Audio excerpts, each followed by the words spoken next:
আসন্ন ঈদুল আজহা উপলক্ষে রাজধানীর হাটগুলোতে নিরাপত্তার পাশাপাশি সাইবার প্রতারণা রোধে অনলাইন গরুর হাটগুলোতেও বিশেষ নিরাপত্তার ব্যবস্থা রেখেছে ডিএমপির সাইবার টিম। শুক্রবার দুপুরে ঈদুল আজহা উপলক্ষে পশুর হাটে ঢাকা মহানগর পুলিশের গৃহীত নিরাপত্তা ব্যবস্থার বিষয়ে এক প্রশ্নের জবাবে ঢাকা মহানগর পুলিশ কমিশনার হাবিবুর রহমান এই কথা বলেন। সাইবার টহল কিন্তু আমাদের থাকবে, যে এই ধরনের কোনো অপতৎপরতাকারীরা এইগুলো কোনো কিছু করতে পারে কিনা কিংবা অনলাইনে কোনো প্রতারণা করতে পারে কিনা সেজন্য সাইবার টহল থাকবে, এবং সেজন্য আমরা সকলকে সতর্ক করে দিতে চাই, যারা অনলাইনে গরু কিনবেন তারা দেখে শুনে বুঝে কিনবেন, যাতে কোনো রকম আপনারা প্রতারিত না হন।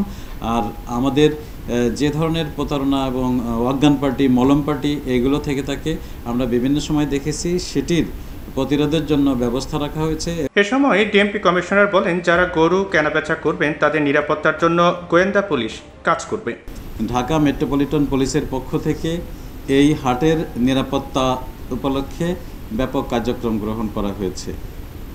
প্রথমত, যে সমস্ত হাটে গরু আসবে, আসার পথের নিরাপত্তা, হাটের যে স্থানে লেনদেন হবে, বেচাকেনা হবে সেখানকার নিরাপত্তা, এবং এরপরে বিকৃত টাকা নিয়ে যে গরুর মালিক তারা যে এখান থেকে চলে যাবেন সেটির নিরাপত্তা, এই সমস্ত বিষয় মিলে নিরাপত্তা পরিকল্পনাটি সাজানো হয়েছে।